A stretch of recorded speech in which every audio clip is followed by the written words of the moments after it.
Hi folks, welcome to my channel.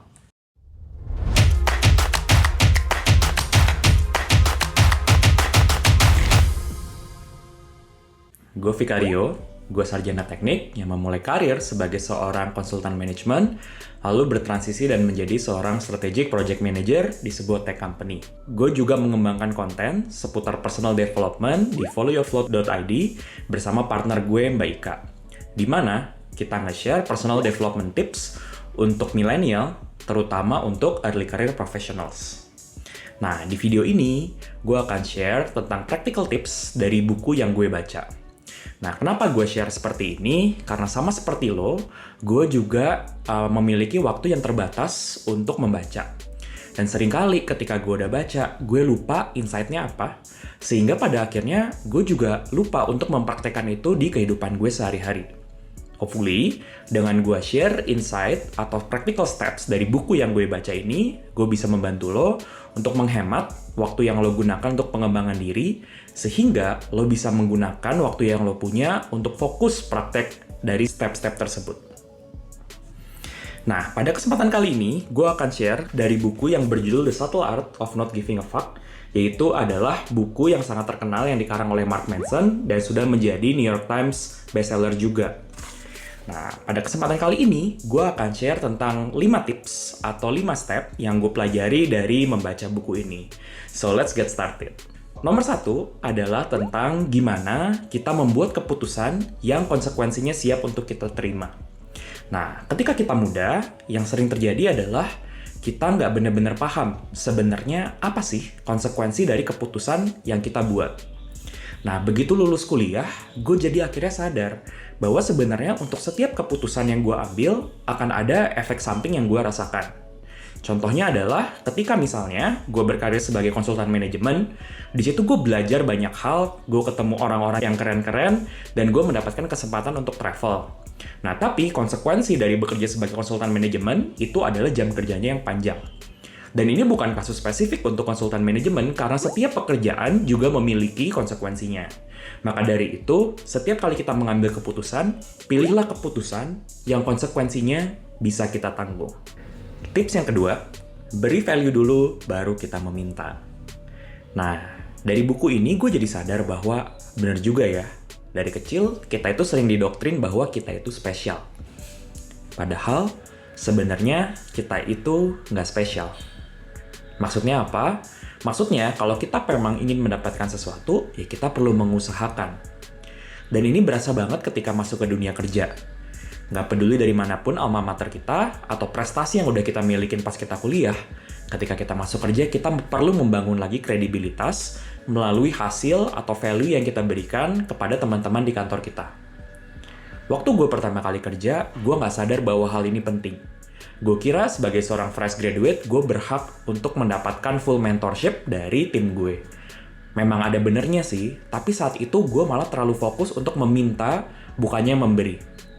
Dan ketika gue akhirnya menghadapi sesi karir coaching bersama manajer gue disadarkan bahwa oke, kita memang pengen memberikan lo mentorship, tapi lo nya juga dong yang perlu untuk lebih memberikan value buat orang-orang di sekitar lo. Dan sesi itu membuat gue belajar lebih banyak lagi tentang pentingnya untuk bisa add value, terutama ketika kita itu baru mulai berkarir. Tips yang ketiga adalah bertanggung jawab dengan keadaan. Di buku ini, gue belajar tentang perbedaan antara being responsible dan being at fault. Maksudnya apa? Jadi seringkali kita merasa bahwa, gue nggak bertanggung jawab di sini karena ini bukan kesalahan gue. Nah, sebenarnya ini adalah dua hal yang berbeda. Gue kasih contoh ya. Misalnya, lo itu kerja di bagian sales, dan lo diberikan sebuah target. Nah, tiba-tiba terjadi pandemi sehingga target sales lo itu tidak terpenuhi. Apakah lo at fault atau lo bersalah dengan situasi ini? Nggak sih, karena pandemi itu di luar kuasa lo. Tapi apakah lo responsible? Jawabannya adalah iya. Karena selama lo adalah pegawai sales di perusahaan tersebut, lo bertanggung jawab terhadap penjualannya. Inti dari sini adalah apa? Ketika kita berfokus bahwa, ini merupakan tanggung jawab kita nggak fokus terhadap siapa yang benar dan siapa yang salah, tapi kita fokus untuk, dengan situasi yang ada, gimana nih caranya supaya kita bisa improve situasinya bareng-bareng. Tips keempat adalah berhati-hatilah dalam memilih value. Dari buku ini, gue belajar tentang value yang kurang optimal dan value yang optimal. Contoh dari value yang kurang optimal itu adalah kesenangan sesaat, pengakuan dari orang lain, dan material success. Kenapa ini kurang optimal? Karena mereka rata-rata externally driven, di mana kita perlu bergantung kepada pihak luar untuk mengakses hal-hal yang seperti ini. Maka dari itu, kita akan jadi lebih rentan untuk nggak bahagia karena kita menggantungkan kebahagiaan kita terhadap situasi eksternal. Sedangkan value yang optimal itu adalah value yang lebih internally driven dan hal-hal yang bisa kita kontrol. Contohnya apa? Kejujuran, excellence, dan juga respect. Itu hal-hal yang bisa kita kontrol. Di sini gue jadi belajar banyak banget bahwa, wow, jangan sampai nih di saat gue mengejar karir dan gue mengejar hal-hal yang kelihatannya seperti externally driven, gue jadi melupakan hal-hal yang sebenarnya gue percayai. Tips yang kelima adalah buka pikiran kita untuk belajar hal yang baru. Ketika gue muda dulu, gue seringkali memiliki sebuah persepsi terhadap berbagai hal.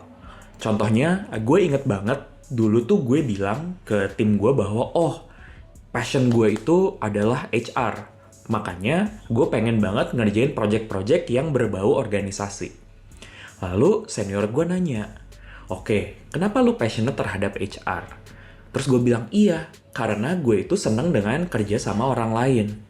Terus dia bilang, loh, kalau lu emang seneng kerja sama orang lain, bukan berarti passion lo HR dong, karena sebenarnya apapun pekerjaan lo, terutama kalau lo kerja sebagai seorang project manager atau sebagai seorang konsultan manajemen, lo akan banyak ketemu orang.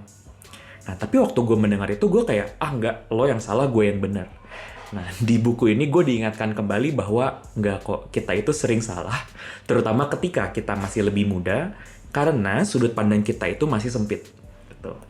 Maka dari itu, yuk buka sudut pandang kita dengan mendengar opini dari orang lain, biarpun opini tersebut sebenarnya agak berbeda dengan hal yang kita percayai.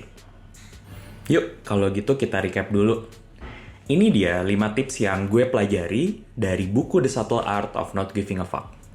Yang pertama adalah buat keputusan yang konsekuensinya siap untuk kita terima. Yang kedua adalah beri value dulu, baru kita meminta. Yang ketiga, bertanggung jawab dengan keadaan. Yang keempat, berhati-hatilah dalam memilih value. Dan yang kelima, bukalah pikiran dengan hal-hal baru. Kalau lo enjoy video ini, jangan lupa untuk share, komen, like, dan subscribe supaya lo nggak ketinggalan dengan video-video berikutnya yang akan kita post. See you next time!